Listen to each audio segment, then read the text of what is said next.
고급 한정식집, 긴 원목 식탁 위 정갈한 음식 공기는 얼어붙는다. 명희는 이 옷 어디서 사신 거예요? 짝퉁 아닌가요? 정순 손끝이 떨리며 고개를 숙인다. 은지는 엄마, 그냥 신경 쓰지 마세요. 눈가에 눈물이 고인다. 주변 친척들, 억지 웃음 속에 섞인 비웃음이 퍼져나간다. 명희, 우리 집은 체면이 중요해요. 이런 자리는 격이 맞아야 하죠. 정순, 무릎이 손을 꽉 쥐며 묵묵히 참는다. 은지, 분노로 몸을 떨지만 신랑은 눈치만 본다. 정순은 내가 참아야 우리 은지가 살 수 있겠지. 그러나 굴욕은 끝없이 이어진다. 여러분의 작은 손길, 구독과 좋아요가 다음 이야기를 이어가는 가장 큰 응원이 됩니다. 구독과 좋아요 무료이니 많이 눌러주세요.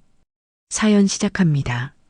서울 외곽 낡은 주택가 골목길, 이른 새벽 5시입니다. 아직 해가 떠오르기 전 어스름한 시간에 정수는 벌써 일어나 시장에 나갈 준비를 하고 있었습니다. 68세의 나이에도 그녀의 손은 여전히 부지런했습니다. 낡은 앞치마를 두르고 장화를 신으며 하루를 시작하는 모습은 평생을 그렇게 살아온 사람의 익숙함이 묻어났습니다. 정순의 집은 30년도 더 된 단층 주택이었습니다. 벽지는 곳곳이 떨어져 나가고 마루는 삐걱거렸지만 그녀에게는 소중한 보금자리였습니다. 남편이 세상을 떠난 지 벌써 10년, 혼자서 이 집을 지켜오며 딸 은지를 키워냈습니다. 시장에서 작은 반찬 가게를 운영하며 하루하루를 버텨왔던 세월이 어느덧 수십 년이 되었습니다. 아직 어둠이 깔린 부엌에서 정수는 따뜻한 차 한 잔을 우려내며 하루를 준비했습니다. 차를 마시며 창밖을 바라보니 몇 집 떨어진 곳에서 일찍 일어난 이웃의 불빛이 보였습니다. 모두 각자의 삶을 살아가며 하루를 버텨내고 있는 사람들이었습니다. 은지야, 엄마 나간다. 정수는 아직 잠들어 있는 딸의 방문 앞에서 작은 목소리로 말했습니다. 35세가 된 딸 은지는 아직 결혼하지 않았지만 최근 좋은 인연을 만나 결혼을 앞두고 있었습니다. 정순에게는 무엇보다 기쁜 일이었습니다. 딸이 좋은 사람 만나서 행복하게 살았으면 하는 것이 어머니로서 유일한 바람이었습니다. 시장으로 향하는 첫 차 버스에 몸을 맡기며 정수는 창밖을 바라보았습니다. 서서히 밝아오는 서울의 새벽 풍경이 눈에 들어왔습니다. 딸의 결혼 이야기가 나온 이후로 마음 한편이 무거웠습니다. 상대방이 좋은 집안 출신이라는 이야기를 들었기 때문입니다. 자신의 처지가 초라하게 느껴지는 순간들이 많아졌습니다. 내가 은지에게 부끄러운 엄마는 아닐까? 정수는 속으로 생각했습니다. 평생 성실하게 살아왔지만 남들 보기에 초라할 수도 있다는 걱정이 들었습니다. 특히 상견례를 앞두고는 더욱 그런 마음이 커졌습니다. 동대문 시장에 도착한 정수는 평소처럼 가게 문을 열고 하루 장사를 시작했습니다. 김치, 나물, 밑반찬들을 정성스럽게 진열하며 손님들을 맞았습니다. 30년 넘게 같은 자리에서 장사를 해온 그녀에게는 많은 단골 손님들이 있었습니다. 오랜 시간 쌓아온 신뢰 덕분에 사람들은 정순의 반찬을 믿고 사갔습니다. 사장님, 오늘 김치 어때요? 단골 할머니가 물었습니다. 어제 담근 거라 아직 덜 익었는데 내일쯤 되면 딱 좋을 거예요. 그래도 드셔보시겠어요? 정수는 환한 미소를 지으며 김치 한 점을 젓가락으로 떠서 건네주었습니다. 할머니는 김치를 씹어보더니 고개를 끄덕였습니다. 역시 사장님 손맛이에요. 이만큼 주세요. 정수는 정성껏 김치를 담아주며 마음이 따뜻해졌습니다. 이런 소소한 일상의 순간들이 그녀에게는 큰 기쁨이었습니다. 겉모습보다는 마음이 중요하다고 늘 생각해왔습니다. 정직하게 장사하고 손님들에게 좋은 음식을 제공하는 것이 그녀의 자부심이었습니다. 점심시간이 되자 시장은 더욱 붐볐습니다. 정수는 쉴 틈 없이 손님들을 응대했습니다. 땀을 흘리며 일하는 모습에서는 평생을 성실하게 살아온 사람의 진정성이 느껴졌습니다. 비록 화려하지는 않았지만 그녀의 삶에는 고유한 품위와 존엄이 있었습니다. 한편 서울 청담동 고급 빌라에서는 전혀 다른 아침이 시작되고 있었습니다. 명희는 62세의 나이에도 몸매 관리에 여념이 없었습니다. 아침 7시부터 프리미엄 피트니스 센터에서 개인 트레이너와 함께 운동을 시작했습니다. 최신 운동복을 입고 거울 앞에서 자신의 몸매를 점검하는 그녀의 모습에서는 자신감이 넘쳤습니다. 운동을 마친 명희는 고급 스파에서 마사지를 받으며 하루를 여유롭게 시작했습니다. 그녀의 생활은 모든 것이 계획적이고 세련되었습니다. 오후에는 같은 동네 부인들과 고급 레스토랑에서 브런치를 즐길 예정이었습니다. 명희의 집은 인테리어부터 가구 하나하나까지 모든 것이 고급스러웠습니다. 거실에 걸린 그림들은 유명 작가의 작품이었고 소파와 테이블은 이탈리아에서 직접 공수한 명품이었습니다. 아들이 성공한 사업가가 되면서 이런 풍족한 생활을 누리고 있었습니다. 우리 아들 결혼 상견례 준비는 잘 되어가고 있나? 명희는 전신 거울을 보며 머리를 다듬으며 혼잣말을 했습니다. 며느리가 될 은지는 예쁘고 교육도 잘 받은 것 같아서 괜찮다고 생각했지만 상대방 집안에 대해서는 아직 자세히 알지 못했습니다. 아들로부터 대략적인 이야기만 들었을 뿐이었습니다. 명희는 상견례를 앞두고 은근히 신경이 쓰였습니다. 자신의 지위에 걸맞은 사돈을 만나길 원했기 때문입니다. 겉으로는 관대한 척했지만 속으로는 상대방을 평가하려는 마음이 가득했습니다. 체면과 격을 중시하는 그녀에게는 이런 자리가 특히 중요했습니다. 오후가 되자 명희는 친구들과 약속된 모임에 참석했습니다. 청담동 유명 레스토랑에서 같은 동네 부인들과 만나 최근 근황을 나누었습니다. 대화의 주제는 주로 자녀들의 결혼, 해외여행, 명품 쇼핑 등이었습니다. 우리 아들도 이번에 결혼하게 됐어요. 명희가 자랑스럽게 말했습니다. 오, 축하해요. 상대방은 어떤 분이세요? 친구가 물었습니다. 딸은 괜찮은데 집안이 어떤지는 상견례 때 봐야겠어요.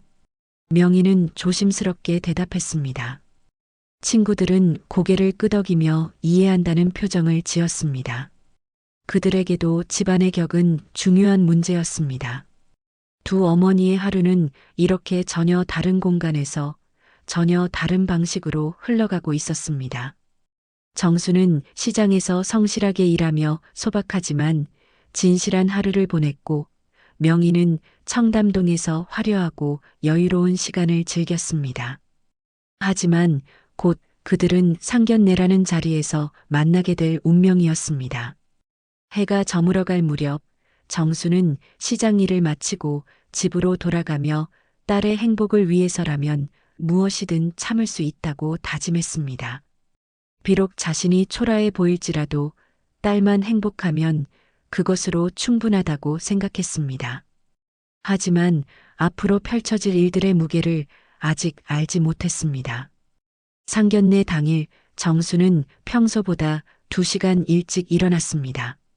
새벽 3시부터 잠이 오지 않아 뒤척이다가 결국 일어나 앉은 것이었습니다. 마음이 무겁고 긴장되어 차마 잠을 이룰 수 없었습니다. 오늘 처음 만나게 될 사돈에 대한 걱정이 밤새 머릿속을 맴돌았습니다. 화장대 앞에 앉아 거울을 바라보는 정순의 얼굴에는 걱정이 가득했습니다. 평생 화장다운 화장을 해본 적이 없는 그녀였지만 오늘만은 조금이라도 단정하게 보이고 싶었습니다. 딸 은지가 며칠 전에 사다 준 립스틱을 조심스럽게 발라보았지만 어색하기만 했습니다. 엄마, 너무 일찍 일어나셨네요. 은지가 잠옷 차림으로 나와 걱정스러운 표정을 지었습니다. 잠이 안 와서 그래. 은지야, 엄마가 오늘 실수하면 어떡하지? 정순의 목소리에는 불안감이 묻어났습니다. 은지는 어머니의 어깨를 감싸며 다정하게 말했습니다. 엄마, 괜찮을 거예요. 그냥 평소처럼 하세요. 엄마는 세상에서 가장 좋은 분이잖아요. 정수는 딸의 말에 마음이 조금 놓였지만 여전히 긴장은 가시지 않았습니다. 옷장 앞에서 한참을 고민했습니다. 가장 좋은 옷이라고 해봐야 몇 년 전 은지 취업 면접 때 입으려고 산 검은색 정장과 꽃무늬가 수놓인 블라우스가 전부였습니다. 정수는 그 옷을 꺼내 펼쳐보며 한숨을 내쉬었습니다. 이 옷으로 괜찮을까? 정수는 속으로 걱정했습니다. TV에서 보는 부유한 사람들의 옷차림과는 너무나 차이가 났습니다. 하지만 이것이 그녀가 가진 최선이었습니다. 한편 청담동 빌라에서 명희는 전혀 다른 아침을 맞고 있었습니다. 그녀는 이미 일주일 전부터 상견례를 위한 옷을 준비해 놓았습니다. 백화점 VIP 라운지에서 직접 코디를 받아 선택한 명품 정장이었습니다. 액세서리부터 구두까지 모든 것이 완벽하게 매치되어 있었습니다. 명희는 전문 헤어 디자이너를 집으로 불러 머리를 손질했습니다. 평소보다 더욱 우아하고 기품 있게 보이도록 세심하게 스타일링을 마쳤습니다. 거울을 보며 만족스러워하는 그녀의 표정에서는 자신감이 넘쳤습니다. 오늘 상견례인데 상대방 어머님은 어떤 분일까? 명희는 메이크업을 받으며 혼잣말을 했습니다. 아들로부터 대략적인 이야기는 들었지만 구체적인 정보는 많지 않았습니다. 다만 평범한 서민 가정이라는 정도만 알고 있었습니다. 명희의 마음 한편에는 이미 선입견이 자리 잡고 있었습니다. 자신의 집안과 같은 수준은 아닐 것이라는 생각이었습니다. 하지만 겉으로는 관대하고 이해심 많은 시어머니 역할을 하려고 마음먹었습니다. 오후 2시 서울 시내 유명 한정식집에서 상견례가 열렸습니다. 이 식당은 명희가 직접 예약한 곳이었습니다. 고급스러운 분위기와 정갈한 음식으로 유명한 곳이었습니다. 명희는 일찍 도착하여 자리를 잡고 상대방을 기다렸습니다. 정순과 은지는 지하철을 타고 식당에 도착했습니다. 정수는 처음 보는 고급 한정식집의 분위기에 움츠러들었습니다. 입구부터 로비까지 모든 것이 화려하고 웅장했습니다. 직원들의 정중한 인사와 고급스러운 인테리어가 그녀를 압도했습니다. 어머님, 이쪽으로 안내해 드리겠습니다. 직원이 공손하게 말하며 앞장섰습니다. 정수는 은지의 손을 꼭 잡으며 따라갔습니다. 복도를 지나며 보이는 다른 룸들의 모습이 모두 고급스러웠습니다. 정수는 자신이 이런 곳에 어울리지 않는다는 생각이 들어 더욱 위축되었습니다. 예약된 룸에 들어서자 명희와 그녀의 아들이 이미 자리에 앉아 있었습니다. 넓은 원목 테이블 위로는 정갈한 음식들이 미리 세팅되어 있었습니다. 명희는 우아하게 일어서며 미소를 지었지만 그녀의 눈빛은 정순을 위아래로 훑어보고 있었습니다. 안녕하세요. 처음 뵙겠습니다. 정순은 정중하게 인사했습니다. 네, 반갑습니다. 명희도 인사를 받았지만 그녀의 시선은 이미 정순의 옷차림에 머물러 있었습니다. 정순의 꽃무늬 블라우스와 검은 정장은 이 고급 식당의 분위기와는 어울리지 않아 보였습니다. 명희는 속으로 실망감을 감추지 못했습니다. 자신이 예상했던 것보다도 차이가 컸습니다. 앉으세요. 명희가 자리를 권했습니다. 자리에 앉은 정수는 테이블 위에 고급 그릇들과 정성스럽게 차려진 음식을 보며 더욱 긴장했습니다. 평생 이런 곳에서 식사해 본 적이 없었기 때문입니다. 어떤 그릇을 어떻게 써야 할지, 어떤 순서로 음식을 먹어야 할지 알 수가 없었습니다. 명희는 정순의 어색한 모습을 예리하게 관찰했습니다.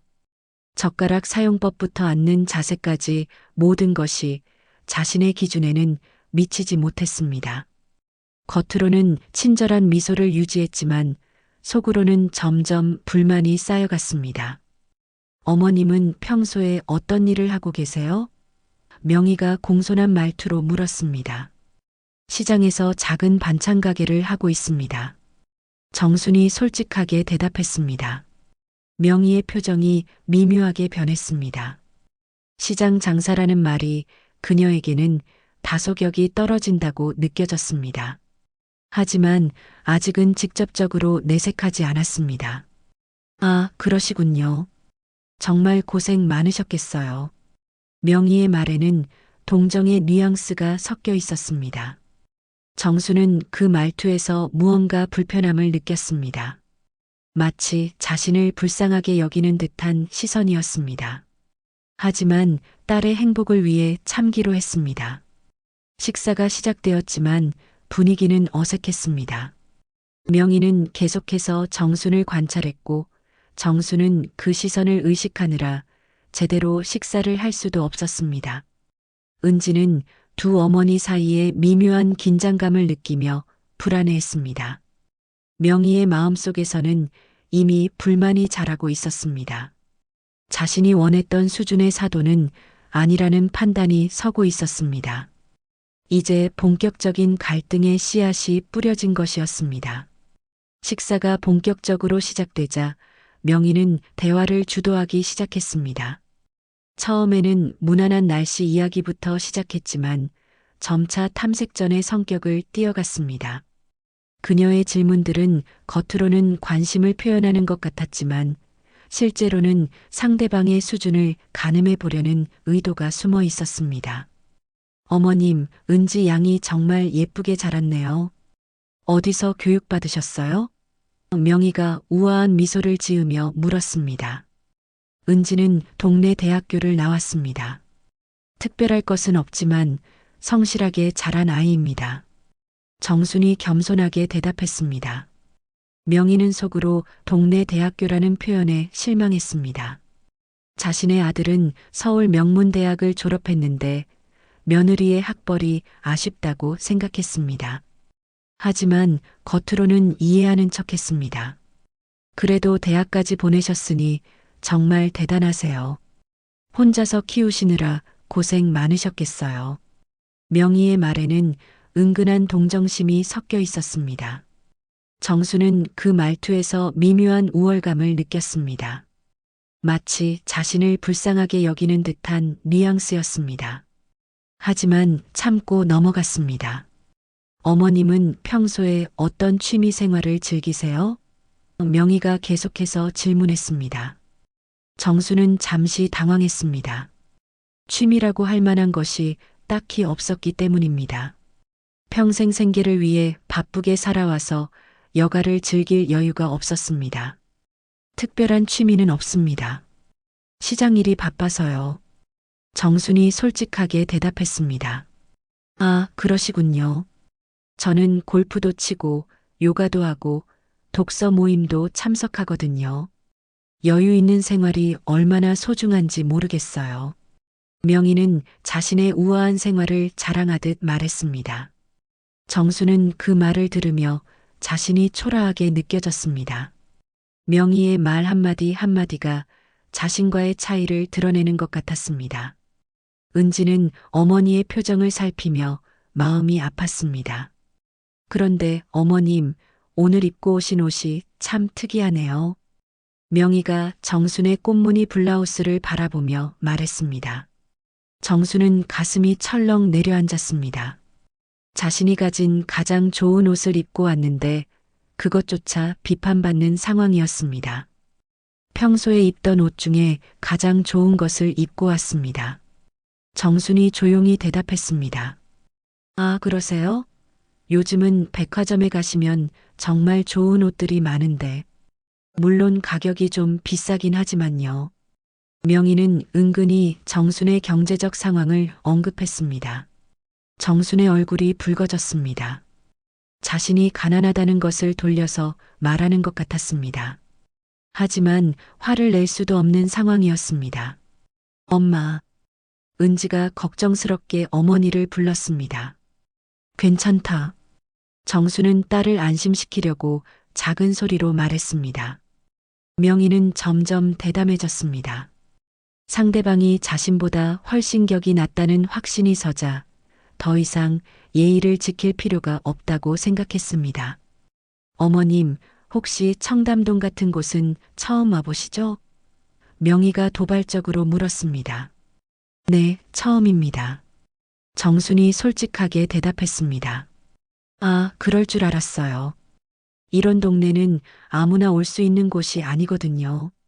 집값도 엄청나고 여기 사는 사람들도 다 어느 정도 수준이 되는 분들이에요. 명희는 자신의 우월한 지위를 과시했습니다. 정수는 그 말을 들으며 모욕감을 느꼈습니다. 마치 자신이 그런 곳에 어울리지 않는 사람이라고 말하는 것 같았습니다. 우리 가족은 대대로 이런 곳에서 살아왔어요. 아들도 좋은 대학 나와서 사업을 성공적으로 하고 있고요. 명희가 계속해서 자랑했습니다. 그렇군요. 정수는 간단히 대답할 수밖에 없었습니다. 명희는 정순의 위축된 모습을 보며 더욱 기세등등해졌습니다. 이제 본격적으로 상대방을 깎아내리기 시작했습니다. 결혼이라는 게 단순히 두 사람만의 문제가 아니잖아요.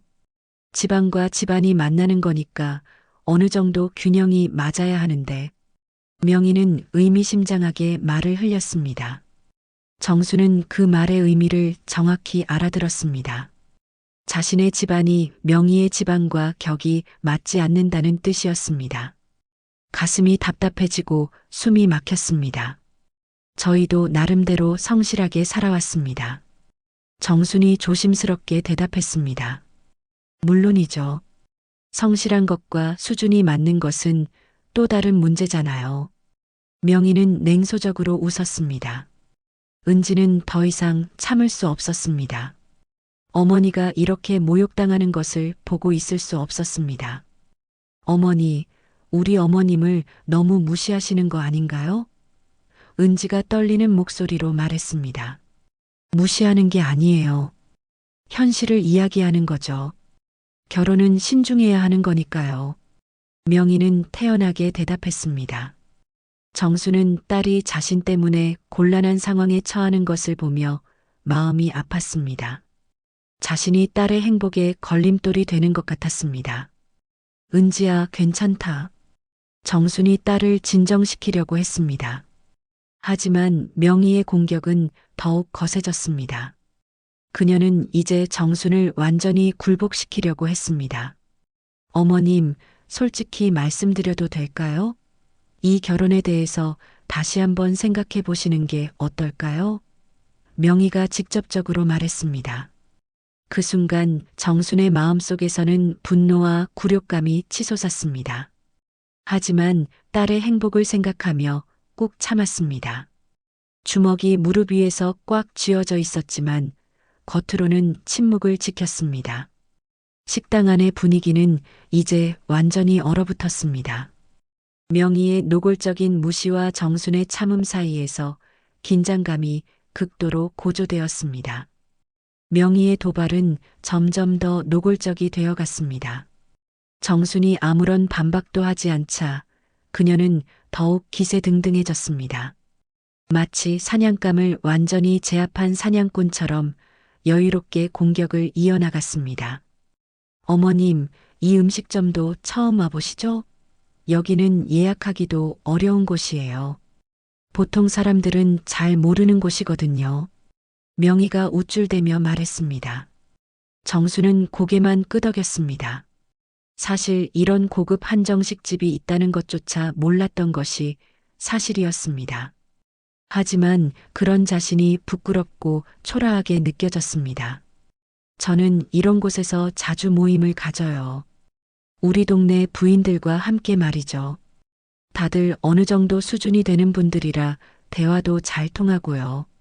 명희는 계속해서 자신의 사교계를 자랑했습니다. 은지는 어머니의 굳어진 표정을 보며 마음이 아팠습니다. 평생 자신을 위해 고생해온 어머니가 이렇게 무시당하는 것을 보고 있을 수 없었습니다. 어머니, 너무하시는 거 아닌가요? 은지가 참지 못하고 말했습니다. 뭐가 너무하다는 거죠? 저는 그냥 솔직하게 이야기하는 것 뿐이에요. 결혼은 현실적으로 생각해야 하는 거잖아요. 명희는 태연하게 대답했습니다. 명희의 아들은 옆에서 눈치만 보고 있었습니다. 어머니의 행동이 너무하다고 생각했지만 감히 말릴 용기는 없었습니다. 평생 어머니의 권위 앞에서 순종적으로 살아온 그였습니다. 우리 집안은 3대가 사업을 해온 집안이에요. 할아버지 때부터 이 동네에 터를 잡고 살았죠. 그런데 갑자기 이렇게 다른 환경의 집안과 인연을 맺으려니 솔직히 부담스러워요. 명희가 더욱 직접적으로 말했습니다. 정수는 그 말을 들으며 가슴이 찢어질 것 같았습니다. 자신이 딸의 결혼에 걸림돌이 되고 있다는 생각이 들었습니다. 평생 은지의 행복만을 위해 살아왔는데 결국 자신이 그 행복을 가로막는 존재가 된 것 같았습니다. 어머님이 나쁜 분이라는 게 아니에요. 다만 우리 가족과는 너무 다른 환경에서 사셨잖아요. 가치관도 다르고 생활 수준도 다르고. 명희는 마치 이해심 많은 척하면서도 칼로 찌르듯 말했습니다. 정순의 손이 떨렸습니다. 테이블 위에 찻잔을 들여다가 손이 너무 떨려서 포기했습니다. 명희는 그런 정순의 모습을 놓치지 않았습니다. 봐요, 지금도 긴장해서 손이 떨리시잖아요. 이런 자리가 얼마나 어색하신지 알겠어요. 명희가 동정하는 척하며 말했습니다. 정수는 자신의 떨리는 손을 무릎 아래로 숨겼습니다. 부끄러웠습니다. 평생 성실하게 살아왔지만 이런 자리에서는 모든 것이 어색하고 부자연스러웠습니다. 그리고 솔직히 말해서 우리 아들의 사업 파트너들이나 친구들을 만나는 자리에서도 어머님과 같이 하기에는. 명희가 말을 흐렸습니다. 그 순간 정수는 명희가 무엇을 말하려는지 정확히 알았습니다. 자신이 창피해서 사람들 앞에 데리고 나갈 수 없다는 뜻이었습니다. 저는 남에게 부끄럽지 않게 살아왔다고 생각합니다. 정순이 처음으로 작은 목소리로 반박했습니다. 물론이죠. 하지만 부끄럽지 않게 사는 것과 어떤 자리에 어울리느냐는 또 다른 문제잖아요. 명희는 냉소적으로 웃었습니다. 은지는 더 이상 참을 수 없어서 일어서려고 했습니다. 하지만 정순이 딸의 팔을 잡았습니다.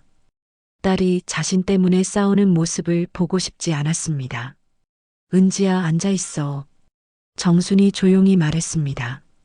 명희는 그런 정순의 모습을 보며 승리감을 느꼈습니다. 상대방이 완전히 굴복한 것 같았습니다. 이제 마지막 일격을 가할 때라고 생각했습니다. 어머님도 은지 양의 행복을 원하시잖아요. 그렇다면 현실적으로 생각해 보세요. 은지 양이 우리 집안으로 시집와서 행복할 수 있을까요? 주변 사람들의 시선도 있고 여러 모임에서도 어색할 텐데. 명희가 교묘하게 정순의 모성애를 자극했습니다. 정순은 그 말에 깊이 상처받았습니다. 자신 때문에 딸이 불행해질 수도 있다는 생각이 들었습니다. 평생 딸의 행복만을 바라며 살아온 그녀에게는 가장 아픈 말이었습니다. 제가 은지에게 짐이 되는 건가요? 정순이 떨리는 목소리로 물었습니다. 짐이라는 건 아니지만 솔직히 부담스럽죠. 우리 집안 사람들도 어떻게 생각할지. 명희가 가차없이 대답했습니다. 정순의 눈에 눈물이 맺혔습니다. 평생 딸을 위해 모든 것을 희생해 왔는데 결국 자신이 딸의 발목을 잡는 존재가 되었다는 생각이 들었습니다. 엄마, 그런 말 하지 마세요. 은지가 눈물을 흘리며 소리쳤습니다. 은지야, 울지 마라. 괜찮다. 정수는 딸을 위로하려고 했지만 자신의 목소리도 떨리고 있었습니다. 명희는 모자의 슬픈 모습을 보면서도 전혀 미안해하지 않았습니다. 오히려 자신의 목적을 달성했다고 생각하며 만족스러워했습니다. 자, 이제 좀 솔직하게 이야기가 되는 것 같네요. 어머님도 현실을 인정하시는 것 같고, 명희가 승리자의 여유를 보이며 말했습니다. 정수는 고개를 숙인 채 아무 말도 할 수 없었습니다. 자존심은 완전히 짓밟혔고 딸에 대한 걱정만 머릿속을 가득 채웠습니다. 명희의 모욕은 절정에 달했고 정수는 그 앞에서 한없이 작아졌습니다. 식당 안의 공기는 무겁고 차가웠습니다. 정순의 침묵은 굴복의 신호처럼 보였고 명희는 그것을 만족스럽게 바라보았습니다. 하지만 이것은 폭풍 전의 고요였습니다. 명희는 정순의 완전한 굴복을 확인하자 더욱 가혹해졌습니다. 마치 쓰러진 상대를 향해 마지막 일격을 가하듯 그녀의 말은 점점 더 날카로워졌습니다. 이제 체면 칠해조차 포기한 채 본색을 드러내기 시작했습니다. 어머님, 저도 이런 말씀드리기가 참 어렵네요. 하지만 누군가는 현실을 말해야 하지 않겠어요? 명희가 가식적인 미소를 지으며 말했습니다. 정수는 고개를 들지 못한 채 침묵했습니다. 눈물이 날 것 같았지만 꾹 참았습니다. 딸 앞에서 울음을 보이고 싶지 않았습니다. 사실 우리 집안 친척들한테 이 이야기를 했을 때도 다들 걱정하더라고요. 아이고, 그렇게 다른 환경에서 온 며느리를 어떻게 받아들이겠느냐고 말이에요. 명희가 마치 남의 일인 듯 태연하게 말했습니다. 은지의 얼굴이 창백해졌습니다. 자신과 어머니가 명희의 가족들 사이에서 화제거리가 되었다는 사실이 충격적이었습니다. 친척들이 뭐라고 하든 상관없잖아요. 은지가 분노에 떨며 말했습니다. 상관없긴 뭐가 상관없어요? 결혼하면 한 가족이 되는 건데 명절 때도 모이고 경조사도 함께 해야 하는데. 명희가 차갑게 대답했습니다. 명희는 이제 정순을 완전히 무너뜨리기 위해 더욱 잔인한 말을 준비했습니다. 그녀의 눈에는 악의가 가득했습니다. 솔직히 말씀드리면 어머님 같은 분이 우리 집안 모임에 오시면 다른 분들이 어떻게 생각하실지 뻔하잖아요. 명희가 직설적으로 말했습니다. 정순의 가슴이 철렁 내려앉았습니다. 자신이 남들에게 창피한 존재라고 말하는 것과 같았습니다. 평생 성실하게 살아온 자신의 인생이 한순간에 부정당하는 기분이었습니다. 그리고 어머님이 입고 오신 그 옷. 정말 솔직히 말해도 될까요? 명희가 정순의 꽃무늬 블라우스를 노골적으로 쳐다보며 말했습니다. 정순은 본능적으로 자신의 옷깃을 움켜잡았습니다. 이 옷은 그녀가 가진 가장 좋은 옷이었습니다. 은지의 취업 면접을 위해 아껴두었던 소중한 옷이었습니다. 그 옷이 어디서 파는 건지는 모르겠지만 솔직히 요즘에도 그런 옷을 입는 사람이 있다는 게 신기해요. 시장에서 파는 건가요? 아니면 짝퉁인가요? 명희가 비웃듯 말했습니다. 그 순간 정순의 마음속에서 무언가가 무너져 내렸습니다. 자신의 모든 것이 부정당하는 느낌이었습니다. 평생의 자존심이 산산조각 나는 순간이었습니다. 어머니, 그만하세요. 은지가 더 이상 참지 못하고 소리쳤습니다. 뭘 그만해요? 저는 그냥 현실을 이야기하는 거예요. 우리 집안은 체면이 중요한 집안이거든요. 이런 자리에서는 그에 걸맞은 격이 있어야 하는 거 아닌가요? 명희는 전혀 물러서지 않았습니다. 정수는 떨리는 손으로 물잔을 들려고 했지만 손이 너무 떨려서 포기했습니다. 명희는 그런 모습까지도 놓치지 않았습니다. 봐요. 이런 자리가 얼마나 부담스러우신지 손도 떨리고 계시잖아요. 어머님도 편하지 않으실 거예요. 명희가 마치 배려하는 척하며 말했습니다. 정수는 자신의 떨리는 손을 무릎 아래로 숨겼습니다. 부끄러웠습니다. 68년을 살아오면서 이렇게 무력감을 느낀 적이 없었습니다. 사실 제가 이런 말씀을 드리는 것도 다 은지 양을 위해서예요. 은지 양이 우리 집안으로 시집와서 행복할 수 있을까요? 주변에서 수군거리는 소리 듣고 여러 모임에서 소외당하고 명희가 교묘하게 정순의 모성애를 자극했습니다. 정순의 마음은 산산조각 났습니다. 딸의 행복을 위해서라면 무엇이든 할 수 있다고 생각했는데 결국 자신이 그 행복의 걸림돌이 되었다는 생각이 들었습니다.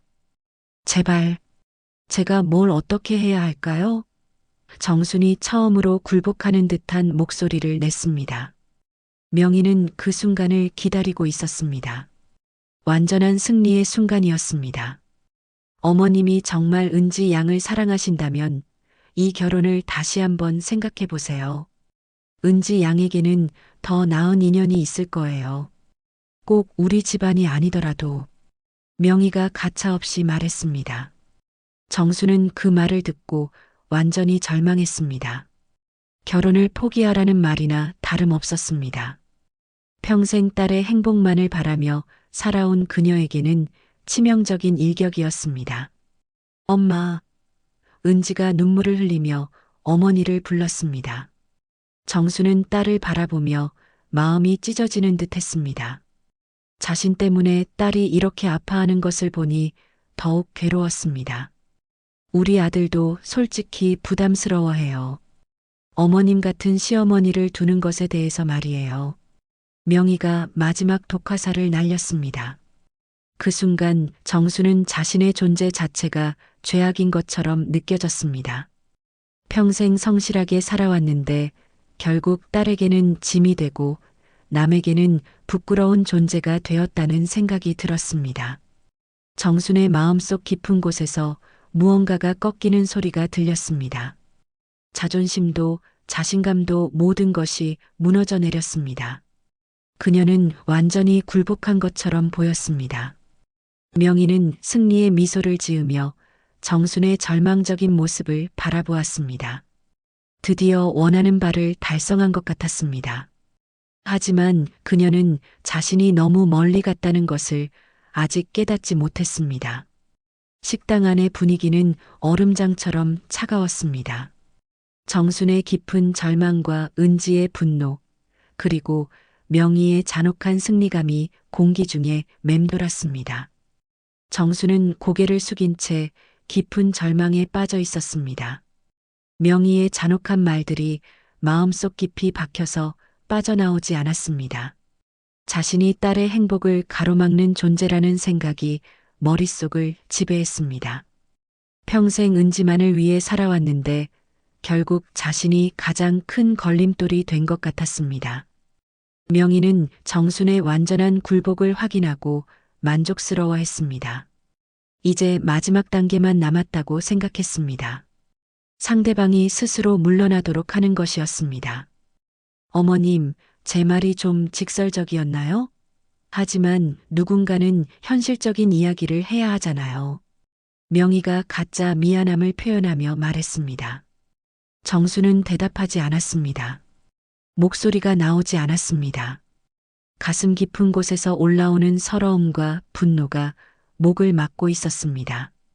사실 저도 이런 말씀드리기가 참 어려웠어요. 하지만 앞으로 한 가족이 될 텐데 서로 솔직해야 하지 않겠어요? 명희가 계속해서 자신의 행동을 정당화했습니다. 은지는 어머니의 고통스러운 모습을 보며 마음이 찢어졌습니다. 평생 자신을 위해 모든 것을 희생해온 어머니가 이렇게 무너지는 모습을 차마 볼 수 없었습니다. 어머니, 정말 너무하세요. 우리 엄마가 뭘 잘못했다고 이렇게까지. 은지가 떨리는 목소리로 말했습니다. 잘못했다는 게 아니에요. 다만 현실이 그렇다는 거죠. 어머님도 마음속으로는 아시잖아요. 명희가 냉정하게 대답했습니다. 정수는 그 말을 듣고 더욱 움츠러들었습니다. 정말로 자신이 현실을 모르고 있었던 것일까요? 자신의 분수를 모르고 높은 곳을 바라본 것일까요? 제가 정말 그렇게 부족한 사람인가요?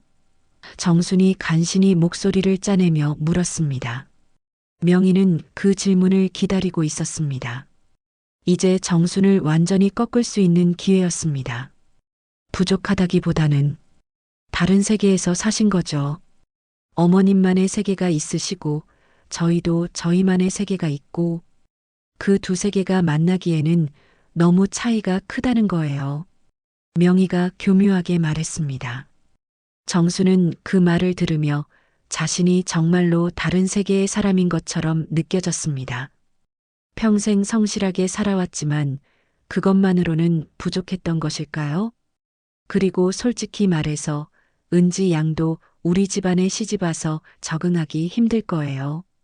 주변 사람들의 시선도 그렇고 여러 모임에서도 소외될 수 있고 명희가 계속해서 정순의 마음을 짓밟았습니다. 정순은 딸이 불행해질 수도 있다는 말에 더욱 절망했습니다. 자신 때문에 딸이 평생 고생할 수도 있다는 생각이 들었습니다. 그때 명희가 결정타를 날렸습니다. 어머님, 정말 솔직하게 말씀드릴게요. 사돈댁은 가진 것도 없으면서 도대체 우리 집과 어떻게 맞으려고 하시는 거죠? 명희가 마침내 본심을 드러냈습니다. 그 순간 정순의 얼굴이 하얗게 질렸습니다. 가진 것이 없다는 말이 가슴에 비수처럼 박혔습니다. 평생 가난하게 살아온 것이 이렇게 모욕의 이유가 되다니 생각지도 못했습니다. 엄마, 은지가 눈물을 흘리며 어머니를 불렀습니다. 정수는 딸의 눈물을 보며 마음이 더욱 아팠습니다. 자신 때문에 딸까지 이렇게 아파하는 것을 보니 견딜 수 없었습니다. 저는 정말 아무것도 가진 게 없는 사람인가요? 정순이 절망적인 목소리로 중얼거렸습니다. 명희는 그 말을 듣고 완전한 승리를 확신했습니다. 이제 정수는 스스로 물러날 것이라고 생각했습니다. 어머님, 가진 게 없다고 해서 나쁜 사람이라는 건 아니에요. 다만 우리 집안과는 맞지 않는다는 거죠. 명희가 마치 위로하는 척하며 말했습니다. 정수는 그 순간 자신의 인생이 참 초라하다고 느꼈습니다. 68년을 살면서 이렇게 자신이 무력하고 보잘것없다고 느낀 적이 없었습니다. 주변의 친척들도 조용히 앉아서 이 광경을 지켜보고 있었습니다. 그들의 시선에서도 동정과 경멸이 섞여 있는 것 같았습니다. 정수는 모든 사람들의 시선이 자신을 향하고 있다고 느꼈습니다.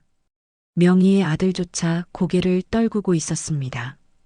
어머니의 행동이 너무하다고 생각하면서도 감히 말릴 수 없었습니다.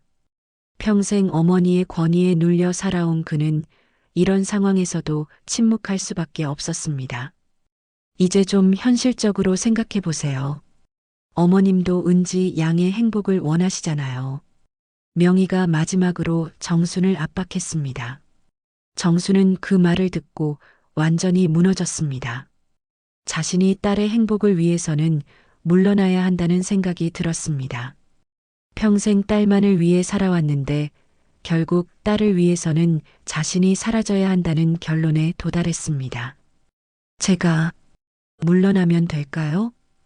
정순이 힘없는 목소리로 물었습니다. 명희는 그 말을 듣고 내심 쾌재를 불렀습니다. 드디어 원하는 바를 얻어낸 것 같았습니다. 물러난다기보다는 서로를 위해서 다시 생각해 보는 거죠. 명희가 교묘하게 대답했습니다. 정수는 완전히 절망에 빠졌습니다. 자신의 존재 자체가 딸에게는 짐이고 남에게는 부끄러운 것이라는 생각이 들었습니다. 평생의 자존심이 완전히 무너진 순간이었습니다. 하지만 이 순간 정순의 마음 깊은 곳에서 무언가 다른 감정이 꿈틀거리기 시작했습니다. 분노였습니다. 오랫동안 참아왔던 분노가 서서히 고개를 들기 시작했습니다. 아직은 작은 불씨에 불과했지만 곧 큰 불길로 타오를 준비를 하고 있었습니다. 명희는 자신의 완전한 승리를 확신하며 만족스러워했습니다. 하지만 그녀는 아직 진짜 정순을 보지 못했습니다. 지금까지의 침묵은 폭풍 전의 고요였습니다. 정순은 고개를 숙인 채 깊은 침묵 속에 잠겨 있었습니다. 명희의 모욕적인 말들이 마음속 깊이 박혀서 빠져나오지 않았습니다. 하지만 그 순간 그녀의 마음 깊은 곳에서 무언가가 움틈을 시작했습니다. 오랫동안 억눌러왔던 분노와 자존심이 서서히 고개를 들고 있었습니다. 명희는 정순의 침묵을 완전한 굴복으로 받아들였습니다. 이제 마지막 승부수를 던질 때라고 생각했습니다. 어머님, 이제 좀 현실적으로 생각해 보시는 것 같네요. 저도 이런 말씀 드리기가 참 어려웠는데. 명희가 가짜 동정심을 보이며 말했습니다. 그 순간 정수는 천천히 고개를 들었습니다. 그녀의 눈빛이 전과는 달랐습니다. 절망과 굴복 대신 무언가 단단하고 강인한 것이 그 눈 속에서 빛나고 있었습니다. 잠깐만요. 정순이 조용하지만 확고한 목소리로 말했습니다. 명희는 그 변화를 감지했지만 아직 무슨 일이 일어나고 있는지 정확히 파악하지 못했습니다. 정수는 자신의 낡은 가방을 천천히 열었습니다. 그 안에서 두꺼운 서류 봉투를 꺼내기 시작했습니다. 명희와 다른 사람들은 그 모습을 의아하게 바라보았습니다. 제가 지금까지 조용히 있었던 이유는 딸의 행복을 위해서였습니다. 정순의 목소리에는 이전과는 전혀 다른 힘이 실려 있었습니다. 은지는 어머니의 변화한 모습을 보며 놀랐습니다. 평생 보아온 어머니의 모습과는 달랐습니다. 하지만 제가 더 이상 침묵하면 제 딸이 평생 무시당하며 살게 될 것 같습니다. 정순이 계속해서 말했습니다. 명희는 뭔가 불안함을 느끼기 시작했습니다. 정순의 분위기가 완전히 달라졌기 때문입니다. 정순은 서류 봉투에서 여러 장의 문서들을 꺼내기 시작했습니다. 그것들은 모두 부동산 등기부등본들이었습니다. 명희는 그 서류들을 보며 당황했습니다. 이것들이 뭐냐고요? 명희가 불안한 목소리로 물었습니다. 부동산 등기부등본입니다. 정순이 담담하게 대답했습니다. 정순은 서류들을 테이블 위에 차례로 펼쳐놓기 시작했습니다. 청담동 일대의 건물들, 강남의 상가들, 그리고 여러 지역의 토지들의 등기부등본이었습니다. 이 모든 부동산들의 소유주가 누구인지 아시나요? 정순이 명희를 똑바로 바라보며 물었습니다. 명희는 서류들을 들여다보며 점점 얼굴이 창백해졌습니다. 모든 등기부등본에 정순의 이름이 적혀 있었습니다. 제 남편은 생전에 부동산 투자를 했습니다. 겉으로는 평범한 시장 상인으로 살았지만 실제로는 여러 부동산을 소유하고 있었습니다. 정순의 목소리는 점점 더 확고해졌습니다. 주변 사람들이 웅성거리기 시작했습니다. 아무도 이런 반전을 예상하지 못했기 때문입니다. 남편이 세상을 떠난 후 이 모든 것들이 제 명의로 넘어왔습니다. 하지만 저는 평생 검소하게 살아왔습니다.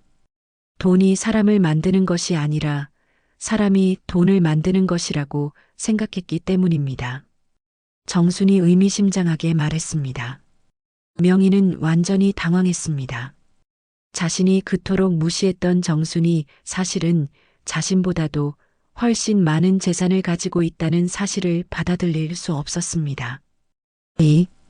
이게 정말인가요? 명희가 떨리는 목소리로 물었습니다. 의심스러우시면 직접 확인해 보시죠. 정순이 서류들을 명희 쪽으로 밀어주었습니다. 명희는 서류들을 하나씩 확인해 보았습니다. 모든 것이 진짜였습니다. 청담동의 프리미엄 빌딩, 강남의 대형 상가, 여러 지역의 값비싼 토지들이 모두 정순의 소유였습니다. 그럼 왜 지금까지 이런 말씀을 안 하셨어요? 명희가 당황해서 물었습니다. 제가 언제 가난하다고 말했나요? 어머니가 혼자서 그렇게 판단하신 것 아닌가요? 정순이 차분하게 반박했습니다. 그 순간 명희는 자신이 얼마나 섣불리 판단했는지 깨달았습니다. 겉모습만으로 사람을 평가했던 자신의 어리석음이 드러난 것입니다. 저는 평생 겉으로 드러내지 않고 살아왔습니다. 화려한 옷을 입거나 고급차를 타거나 남에게 자랑하는 일 없이 말이죠. 정순의 목소리에는 깊은 철학이 담겨 있었습니다. 은지는 어머니의 이런 모습을 보며 놀라면서도 자랑스러웠습니다. 평생 묵묵히 자신을 지켜준 어머니의 진짜 모습을 본 것 같았습니다. 하지만 제 딸을 무시하고 저를 모욕하는 것을 더 이상 참을 수는 없습니다. 정순이 단호하게 말했습니다. 명희는 완전히 말을 잃었습니다. 자신이 그토록 우러러보았던 재산과 지위가 사실은 정순이 훨씬 많이 가지고 있었던 것입니다. 사람의 가치를 옷으로 판단하지 마세요. 진짜 부자는 돈을 자랑하지 않습니다. 정순이 명희를 똑바로 바라보며 말했습니다. 주변 사람들의 시선이 완전히 바뀌었습니다. 이제 그들은 정순을 다른 시각으로 바라보고 있었습니다. 그리고 제 딸을 그런 시선으로 본다면 이 결혼 자체를 다시 생각해 보겠습니다. 정순이 마지막 통첩을 날렸습니다. 명희는 이제야 자신이 얼마나 큰 실수를 했는지 깨달았습니다. 겉모습만으로 판단했던 자신의 어리석음 때문에 오히려 자신이 공경에 처한 것입니다. 정수는 서류들을 다시 정리하며 일어섰습니다. 그녀의 모습에는 더 이상 굽힘이 없었습니다. 진정한 품위와 존엄이 무엇인지를 보여주는 순간이었습니다.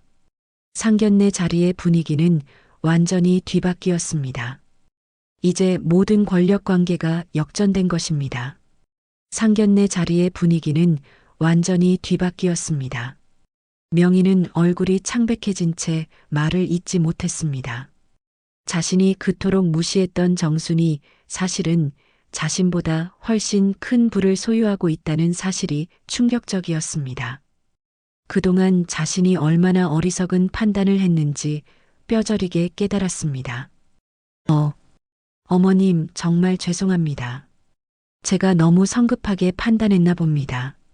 명희가 떨리는 목소리로 사과했습니다. 하지만 정순의 표정은 여전히 단호했습니다. 이미 선을 넘은 모욕들을 단순한 사과로 무마할 수는 없었습니다. 지금 와서 사과하신다고 해서 달라질 게 있을까요? 정순이 차분하지만 단단한 목소리로 반문했습니다. 명희는 당황했습니다. 평생 자신보다 약한 사람들에게만 우월감을 느끼며 살아왔는데 이제 그 모든 것이 무너져 내렸습니다. 제가 정말 실수했습니다. 다시 처음부터 시작할 수 있을까요? 명희가 간절하게 부탁했습니다. 정수는 그런 명희를 조용히 바라보았습니다. 그녀의 마음속에는 분노보다는 안타까움이 더 컸습니다. 겉모습으로만 사람을 판단하는 세상이 만든 비극이라고 생각했습니다. 명희 씨, 저는 평생 사람을 외모나 재산으로 판단하지 않으려고 노력해왔습니다. 하지만 오늘 경험한 것은 제게 큰 상처가 되었습니다. 정순이 솔직하게 마음을 털어놓았습니다. 주변에 앉아있던 친척들도 모두 숙연해졌습니다. 그들 또한 정순을 무시하는 시선으로 바라보았던 자신들을 반성했습니다. 은지는 어머니의 곁으로 다가가 팔짱을 끼며 말했습니다. 엄마, 저는 엄마가 자랑스러워요. 평생 이렇게 훌륭하게 살아오신 것도 오늘 이렇게 당당하게 말씀하신 것도요. 정수는 딸의 말에 마음이 따뜻해졌습니다. 결국 가장 중요한 것은 딸의 마음이었습니다. 명희의 아들이 처음으로 입을 열었습니다. 어머니, 정말 죄송합니다. 저도 중간에 말리지 못한 것이 후회됩니다. 정수는 그 젊은이를 바라보며 생각했습니다. 나쁜 사람은 아니지만 어머니의 그늘에 가려져 살아온 것 같았습니다. 젊은 분, 결혼은 두 사람이 하는 것입니다. 어머니의 생각도 중요하지만 본인의 의지가 더 중요합니다. 정순이 조언했습니다. 명희는 이제야 자신이 얼마나 큰 실수를 했는지 완전히 깨달았습니다. 재산뿐만 아니라 인품까지 자신보다 훨씬 훌륭한 사람을 무시했던 것입니다. 어머님, 정말 용서해 주세요. 제가 너무 어리석었습니다. 명희가 고개를 깊이 숙이며 간청했습니다. 정수는 한참 동안 생각했습니다. 분노와 원한을 품고 사는 것보다는 용서하고 나아가는 것이 더 현명할 것 같았습니다. 명희 씨, 저는 원래 화를 오래 품고 사는 성격이 아닙니다. 하지만 조건이 있습니다. 정순이 말했습니다. 네, 무엇이든 말씀하세요.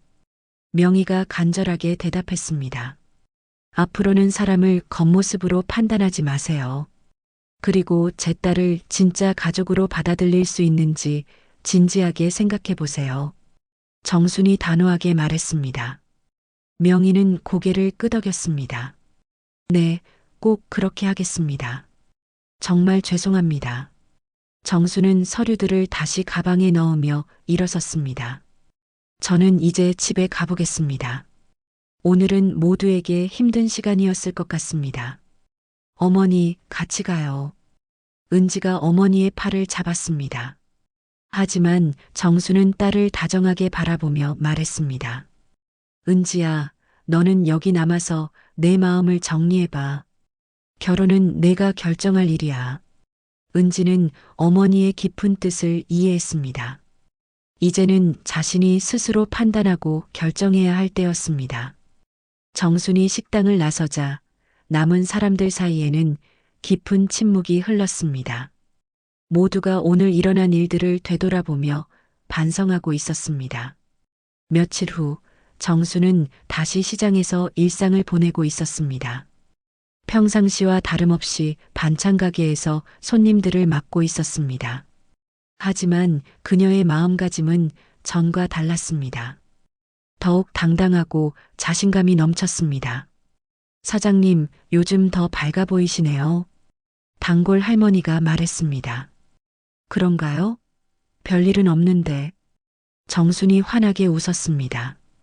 그날 오후 은지가 시장으로 어머니를 찾아왔습니다. 얼굴에는 밝은 미소가 가득했습니다.